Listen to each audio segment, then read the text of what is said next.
Most backyard growers plant an apple tree first. It is the obvious choice, the safe choice, the tree everyone's grandfather had. But that obvious choice is quietly the worst one on the list. Apple trees take 5 to 7 years before they give a harvest, and even then, they demand constant spraying against pests that never fully go away.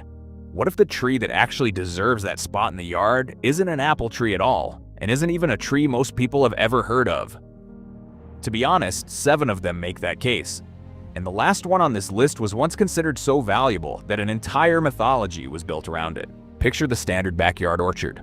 One apple tree, sprayed every spring against scab and codling moth, thinned in June so the fruit doesn't crack, checked constantly for rust on the leaves, and still handing back a modest basket that shows up all at once in October and then disappears for 11 months.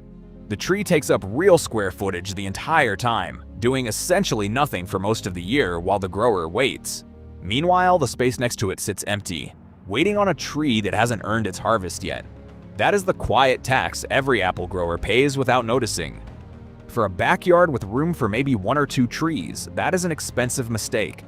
And it is one that growers a century ago were already solving with trees that have almost entirely disappeared from modern nurseries. One of those trees produces a fruit the ancient Greeks called the golden apple. The fruit exchanged at weddings is a symbol of abundance. Its full story is coming later on this list.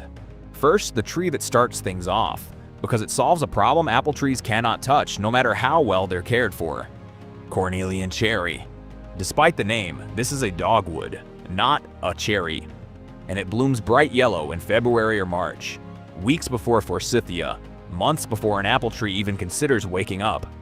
A mature plant produces around 40 pounds of tart red fruit a year, according to nursery growing guides, though it needs 2 different varieties nearby for pollination and takes 5 to 8 years to reach full production. The flavor sits somewhere between sour cherry and cranberry, sharp and bright, excellent in syrups and preserves. Apple trees stay dormant through the cold months and offer nothing to look at or eat. Cornelian cherry is already flowering while snow is still on the ground, but an early bloom only solves half the calendar. What about a tree that produces a fruit almost nobody outside of fruit collectors has ever tasted? Chi, also called Chinese melonberry.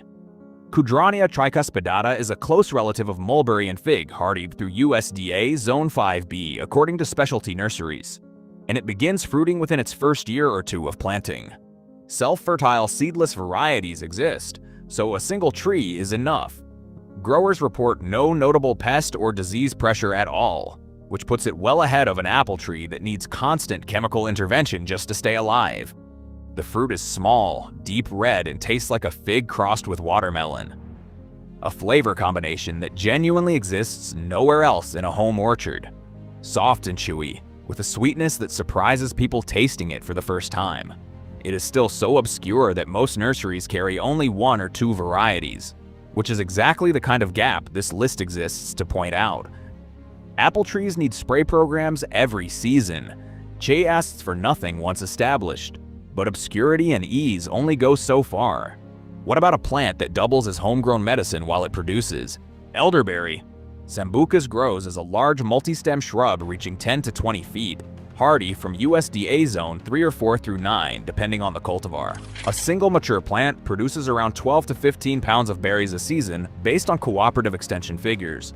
Grown as a row of several plants, that adds up fast. The berries must always be cooked before eating, since raw elderberries can cause stomach upset. But once processed into syrup or jam, they are genuinely valuable. Both as food and as a home remedy people have relied on for generations, and a homemade batch costs a fraction of what the same syrup sells for at a health food store. Elderberry needs almost no spraying and tolerates wet soil that would rot an apple tree's roots outright. Apple trees fight root rot in heavy, damp ground. Elderberry treats it as a normal Tuesday. But what about a fruit tree that was once considered essential in nearly every garden in Europe, and then simply vanished? That tree is Medlar, and its story is stranger than almost anything else on this list. Mespelis germanica turns up in 4 different Shakespeare plays. It was a staple of monastery gardens across medieval Europe from England to Persia for centuries. Medlar produces around 20 pounds of fruit on a tree hardy to roughly USDA zone 4 or 5.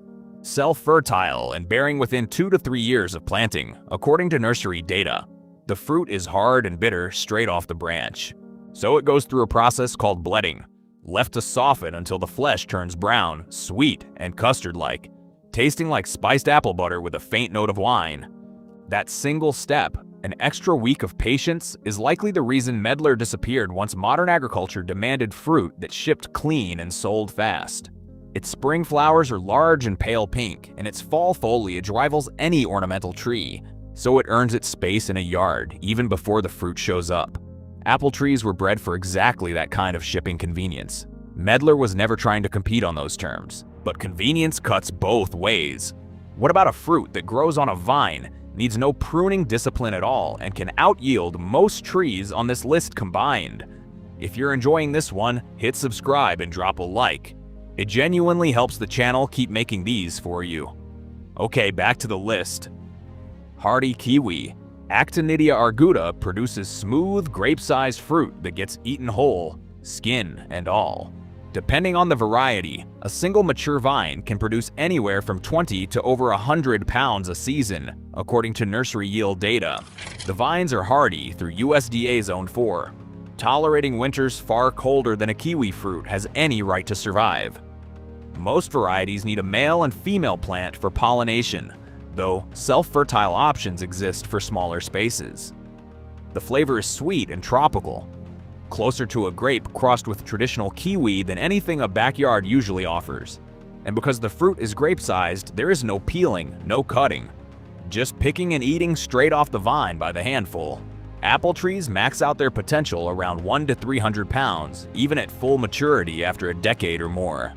A well-trellised hardy kiwi vine can approach that in a fraction of the space, and it does so from a plant most garden centers do not even stock. But a vine still needs structure to climb. What about something that thrives specifically where nothing else can survive at all? Jujubes. Ziziphus jujuba shrugs off drought, heat, and alkaline soil that would stress an apple tree into decline, and it does so across USDA zones 6 through 9. A mature tree produces 40 to 100 pounds of fruit annually, and needs close to nothing once established. No spray program, no significant pruning. Fresh jujubes taste crisp and sweet, close to an apple. But as they ripen further, the flesh turns chewy and date-like, giving one tree 2 entirely different eating experiences depending on when it gets picked. And dried jujubes will keep in a pantry for months without any refrigeration at all. Apple trees fail in poor dry soil. Jujube trees do not appear to notice. And that brings this list to the tree that started this whole video. The one growers once called the golden apple. The one that beats everything else on this list combined. Quince. In Greek mythology, the golden apple exchanged at wedding ceremonies almost certainly was not an apple at all. Historians widely believe it was quince, since apples as we know them barely existed in the ancient Mediterranean, while quince was already a cultivated staple. Cydonia oblonga cannot be eaten raw. It is hard, astringent, and unappealing straight off the branch. But cook it, and the flesh transforms, from pale cream to deep rose, releasing a floral honeyed fragrance unlike anything else in a home orchard. According to multiple nursery sources and a University of Belgrade yield study, a mature quince tree commonly produces somewhere between 50 and over 100 pounds of fruit a year, self-fertile, needing no second variety, and largely untouched by the pests that plague apple orchards. It begins bearing within 2 to 3 years of planting, less than half the weight an apple tree demands. And it resists fire blight, the same disease that regularly devastates apple and pear orchards in humid regions. If there is one tree on this list worth planting first, purely on the math, quince is genuinely it. A single fruit left on a kitchen counter will perfume an entire room for days. A detail worth sitting with for a tree most people have never once considered. Drop a comment naming the tree from this list already growing in that yard, or the one going in the ground first. None of these 7 plants needs a farm's worth of space.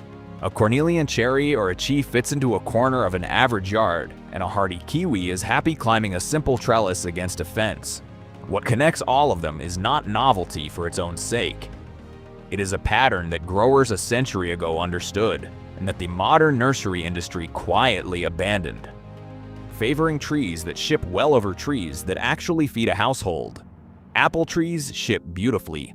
That is the entire reason they took over. And it was never really about which tree produced the most. So here's the real question. Not whether an apple tree deserves a place in the yard, but whether it deserves to be the only one. 7 forgotten trees on this list produce faster, ask for less, and in the case of quince, may outyield an apple tree twice over. Which one is going in the ground first? And what zone is that decision happening in?